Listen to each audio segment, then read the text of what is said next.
Marvel Comics. They've got a new movie coming out soon, so of course there's all kinds of merchandise coming out to cover Captain America and the Civil War that he's in. By chance, when I went to the shops, I was actually looking for art supplies. This is basically part 2 of a 3-part series.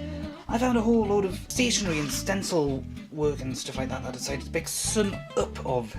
As you see, we've got the stationery set here, which is a little notepad, cheap little ruler, cheap little rubber, another pencil sharpener here with Marvel's logo right on it, and of course the pencil with the rubber on the top and no edge here whatsoever, no point at all. But we've got Iron Man doing something that's allowed him to hit something so hard it's gone zong, whatever that was, and then there were none. So who knows what he was actually doing. Now the weird thing is we've got this group shot of the Avengers, including Daredevil and Spider-Man, who are both actually Avengers as well, or have been at different points, I think.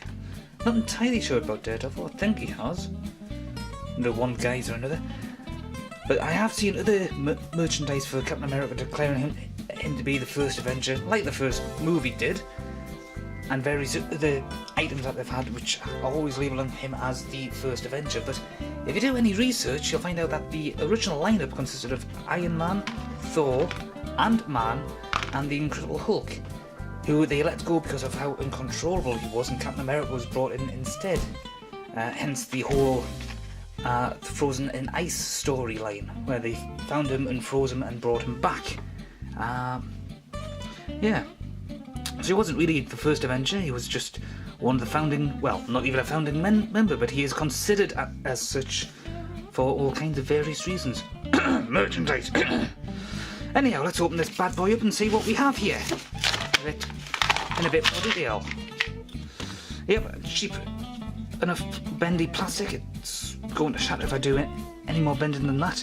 And a little bit of comic book imprint history. I think I've seen this artwork somewhere before, and I think when we get on to the next item or two that we're covering, you'll probably see where from. Yeah, that definitely looks like it's the same artwork that's on here. Pencil hasn't been sharpened at all, so you've got probably more use of it. For some reason, oh, I thought this was all wrapped in cellophane, but it's not. It's just so very, very shiny.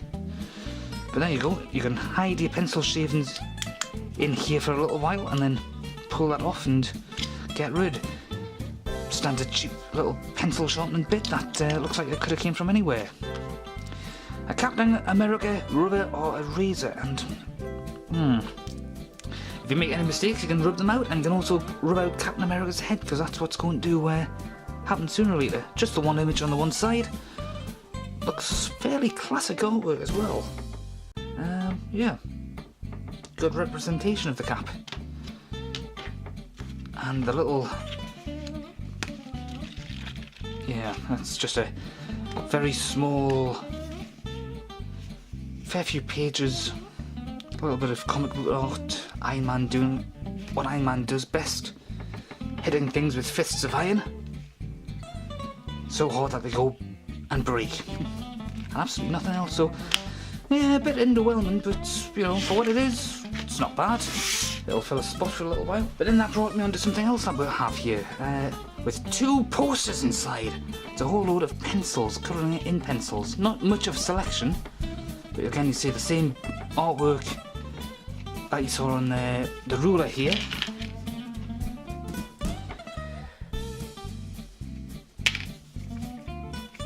And not much else, it just seems to be a bit bewildering. I wonder where they're hiding the posters. Oh, there we go.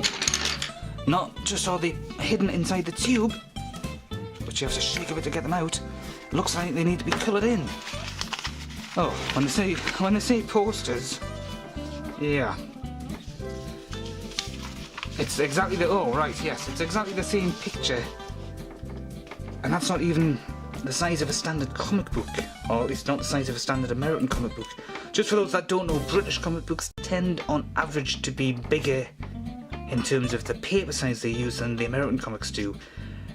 British comic books usually come on A4, whereas American comic books come the size down, which I think is A5. I've never really understood the numbering system for that, but they'll probably have a different naming system altogether. And as you can see on these pencils, they've actually gone quite the distance and made sure you got a reasonable selection, but they've all got the same comic book artwork as well. Not that you can actually make it out that well, even with the naked eye. Through the camcorder viewfinder it's a bit more difficult, but it's exactly the same art in all cases. And it's exactly the same art that you get on this. Yeah, they've even gave you a great big notepad. There's actually two versions of this. There's this size, which is the A4, and the smaller A3 size as well. Actually got the feeling it was smaller than A3, but I didn't see any point in getting both. Got a nice little ribbon here to help find your place, and inside... Right, what do you think it's going to be? Do you think it's going to be a drawing pad, or do you think it's going to be a writing pad? If you said writing pad, you'd be right, and it's even got the Marvel Comics logo in the bottom right hand corner, just so they can claim copyright on anything you might work on here. Oh yes. And on the inside we've got quite a nice little mural of the various Avengers here. I think that's the Silver Surfer, although it's hard to tell. Wonder what's on the other side here. Exactly the same image. So, we've finally got a really good look at the artwork here, including the speech bubble. So, looks like there's some massive Barney going on that the Avengers have been called in to sort out. It's got the Hulk smashing something. It's got Captain America declaring he's scored a direct hit. We've got some guy in armour taking out Thor with one punch, and Thor returning the favour later. Captain America showing just how strong he is by punching out two different opponents at the same time. And Spider-Man climbing around and doing what he does best, I suppose. Well, that would be it. Except it's stock, because I've got one more thing. And it's again got the same artwork on both sides. And this funny little... Oh, it's made in China. Published and distributed under license by Pyramid International. Our new best friends. Or at least Marvel's new best friends, or possibly Disney's new best friends as far as merchandise is concerned. Warning, not suitable for children under 3 years due to small parts. Choking hazard. I wonder what could possibly be in here. Well, it's got two zips on the side and two zippers right here, so let's just unzip both of them at the same time and just look at the top part. And we have an entirely different ruler to what we had before, although again with pretty much... No, yes, it is exactly the same artwork, just more scaled up. What looks like exactly the same pencil, although this time round no rubber. It might be the same artwork, it's a bit hard to tell. No, it might possibly be different artwork. We have a little rubber here, funky rubber that's already got stuff stuck to it. What looks like an identical... No, it's not quite identical, it's very similar. But it's more rounded. It's a pencil sharpener with exactly the same idea. And same internal cheap little thing for doing the sharpenings of. The only difference is it's got rounded bits, and it doesn't feel pleasant on the hands at all. It just feels as though you're getting something on your hands. And under exactly the same sort of presents as this, being slightly smaller as well, with exactly the same art. Haven't you heard me say that enough times already?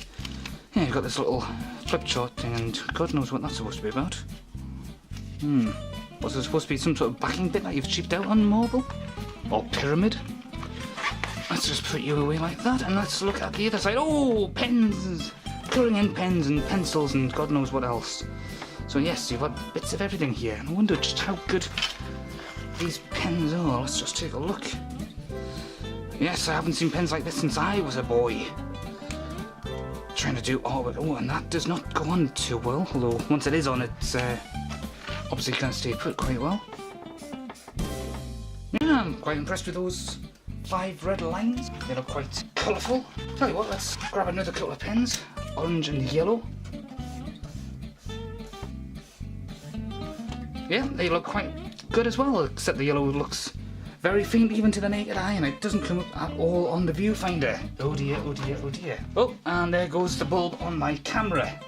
It's a separate unit with its own individual charge, and it's gone.